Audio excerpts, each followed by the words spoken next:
Hello, hi, and welcome everyone to my channel. This is me, KUMAR. Skilled worker visa UK is the topic of today's video. I'll basically talk about each and everything I know about skilled worker visa from my research, from my own experience, and everything. Literally all the points you might not have heard in past or might not have researched. So I'll be telling each and everything in this video. So stay tuned till the end if you're coming to UK on skilled worker visa. Number one, skilled worker visa is a temporary visa. It's not a permanent leave to remain in UK. It's not permanent residency. So you're going to come in UK as temporary migrant. Basically, it can be for 3 years or 5 years, depends. But most of the companies in the UK actually sponsor for 3 years the first time. Then again, your renewal of further 3 years. So definitely either 5 years or 3 and 3 years is something companies do. And after 5 years, you are eligible to apply for ILR as long as you have fulfilled all the conditions. Number two, skilled worker visa is purely for the work purpose. You are employed by somebody and they sponsor you to come in. You can work for them. Of course, you can change jobs. You can definitely change roles in the same company or different companies. You can move around to different states like England, Scotland, etc. as well.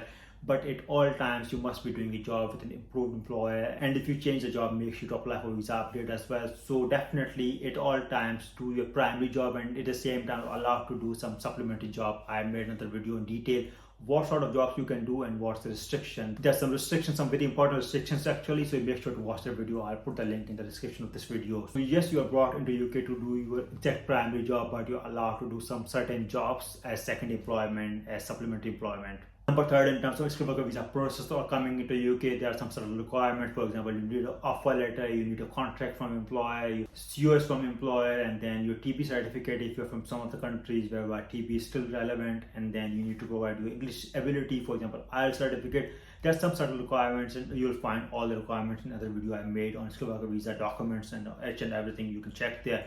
But some sort of requirements you need to fulfill to come to UK on skilled worker visa. Fourth important thing, you can bring your partner, your children from abroad. If you're coming in the UK and already married and you got your children, you can bring them with you together at the same time. You can bring them later as well. So yes, it allows you to bring your dependents to UK and settle with you after 5 years. They can also apply for ILR in their own situation. Similarly, if you're not married, when you came to UK, you can of course get married later and then bring your partner in the UK, and then they can be on the ILR route as well after spending 5 years in the UK.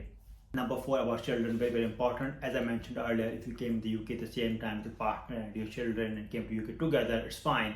However, if you came to the UK and then got married and had your children in the UK, don't assume that they will get the UK citizenship by default. It's not like US, it's different.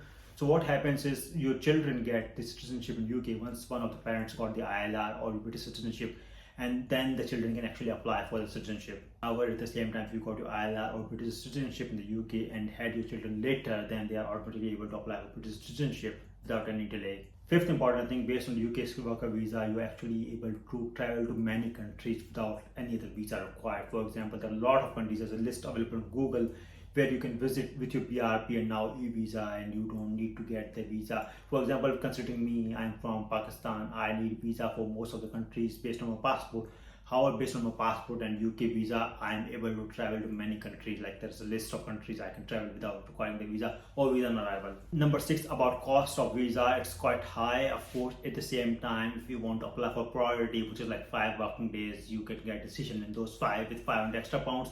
And if you want to apply for super priority, which is 1 working day, you are going to pay 800 extra pounds. So that's the additional fee in skilled worker visa to consider if you want to go for priority or super priority service. Number 7, you have to be in UK for more than half of the year, at least 180 days, because that's a restriction on skilled worker visa. Otherwise, you are going to mess up your ILR application in the future. Number 8 is about public funds. You are not allowed to access a lot of public funds. It's restricted, it's prohibited on visa. If you do something stupid and mess it up, that can have severe consequences on your ILR. So make sure not to access public funds. I actually made a video in detail where I talked about what are public funds and then what you should be careful of. You can watch that video as well. Similarly, it goes for state pension. It's not allowed on skilled worker visa. Also, certain NHS treatments are not allowed on skilled worker visa. For example, dental treatment or infertility or IVF. Those things are not part of your visa despite you paying IHS surcharge. It's not allowed. You have to pay extra for that. Last but not the least, it's probably one of the easiest visas out there. If you got good experience in your home country and somebody sponsors you, it's very easy. It's very clean sort of route to get your ILR. There's no restriction. I have been through the whole process. I know it's very easy to fill the forms and get all things done over the time and get the ILR quite easily. You need to fulfill limited documentation as against maybe a student visa or maybe different sort of visa where you need to provide more evidences. So it's quite clean, quite easier,